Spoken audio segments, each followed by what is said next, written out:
Over the course of the past year, I have gotten so many horrible comments on this original video that I made in response to being a Scorpio rising. And honestly, when I look back to that time period and I look to now, to where I am in life, as well as an astrologer, it kind of blows my mind.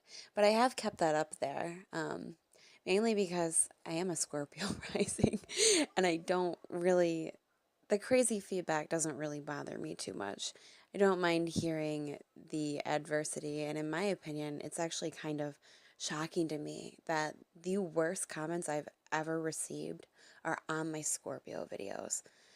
That's just, I don't know. I feel like Scorpio risings and the Scorpio collective, the suns, the eighth house planetary people, we should be like bonding together, not striking out against each other. But as I said to somebody in one of my comments on this video, I'm a Pisces sun. So there's often a lot of projection in my interactions with people. And Scorpio risings like to point out to me what they can see within themselves in me. And you guys can get vicious for sure.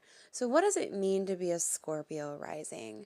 A Scorpio ascendant, I guess you could say. The ascendant is your persona, it's the mask that you wear to the world.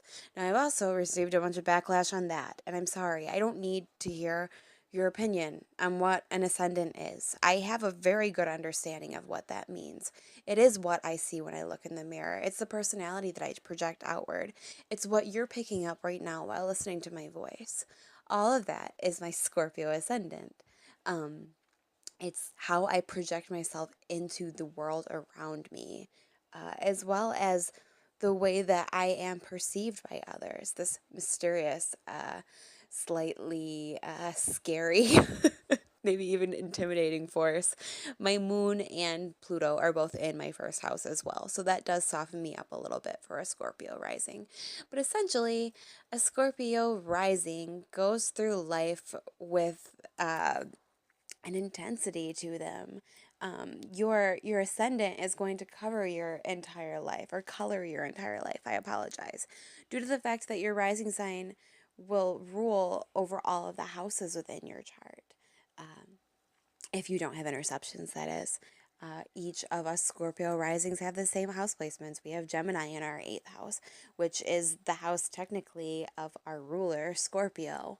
And it does kind of give us an interesting vibe there for sure, to think about the fact that Scorpio starts off as this like transformative force of darkness.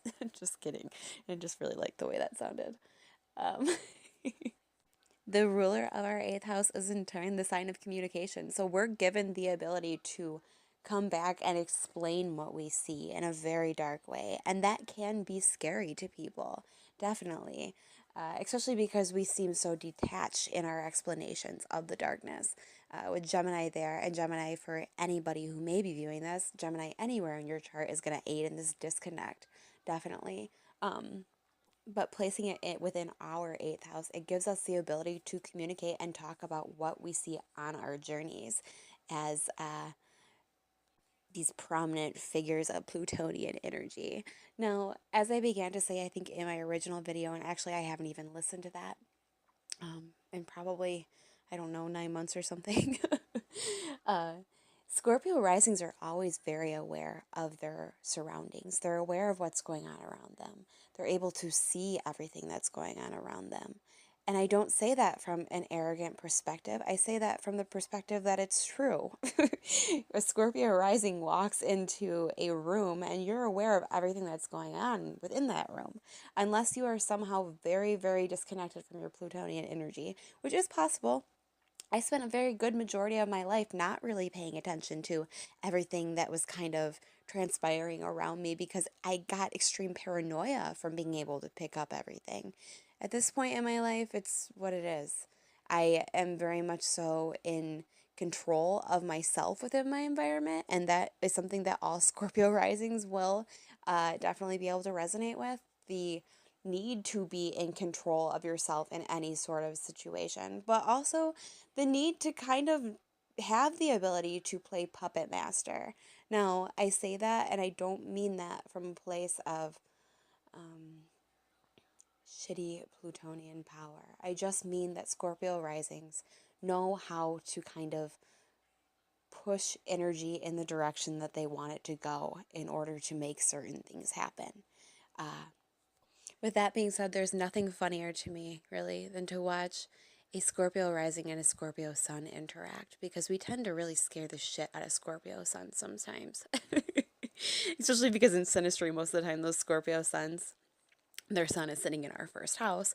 So they're like very aware of like what we're doing. But if they have like no, I guess, common knowledge of astrology, it can be very unnerving to them. They'll feel this common bond with you energetically, um, because they too are the manipulators, the energy manipulators of the zodiac. Any Scorpio placement will feel that they're kind of standing in the presence of a similar force, I guess you could say. Now, with that being said, Scorpio as a rising sign in comparison to other rising signs definitely needs to learn to embrace the beauty of karma, I guess you could say. Due to the fact that we essentially, or anybody with Scorpio placements, essentially starts off at the very bottom as the Scorpio on the ground and makes their way up to essentially Phoenix status, hopefully within their lives. Um, there's a reasoning for this transformative process. There's a lot of death and rebirth for Scorpio, and that comes from the fact that we are able to see in the dark, and we're not afraid of the dark either. So when you're not afraid of the dark and you can see in the dark, it can make it a lot easier for you to lean towards those dark impulses yourself.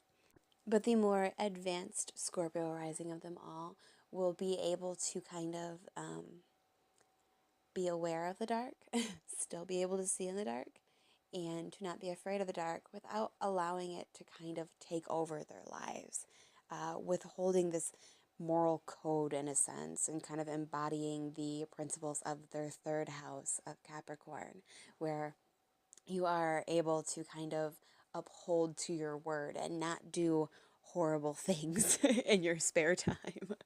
What I can say as a Scorpio rising is that we've got some of the coolest friggin' people in history uh, who are also sharing our rising sign. So let me say what I mean by that exactly. Who all are we working with? Prince was a Scorpio rising. Napoleon was a Scorpio rising. Uh, Hillary Clinton is a Scorpio rising. Maybe we shouldn't put her on the super cool list though. Um, Robin Williams is a Scorpio rising. Charlie Chaplin, Jim Carrey, uh, Freud. We've got a lot of really cool people behind us, definitely. That it shows that Scorpio risings aren't these horrible beings. We just possess uh, the ability to see things, to see what lies beneath the surface. And that can either take over us and make us an undeveloped lower level Scorpio who's kind of able to do some really sneaky shit in their spare time, or we can use that to our benefit to help and heal people.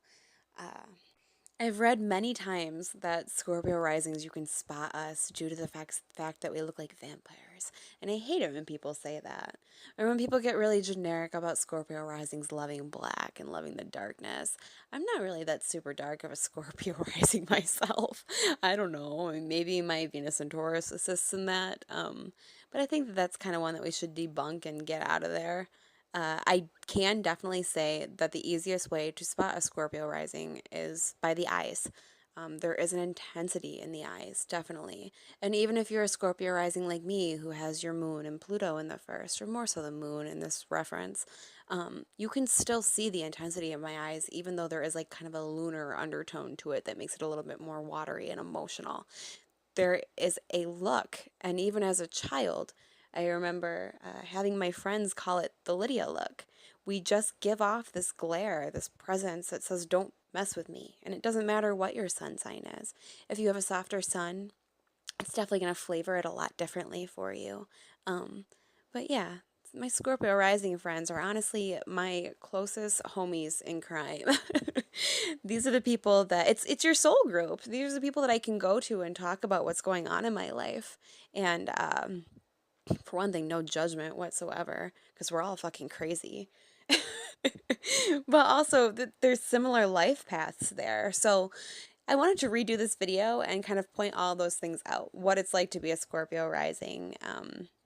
Maybe not as in depth or as emotional, I guess, as my last video, but I was going through some shit for sure, and all Scorpio risings will. Uh, but also just to say that, yeah, I love my Scorpio risings. If you guys are out there, go ahead, get in contact with me. I would love to hear from you.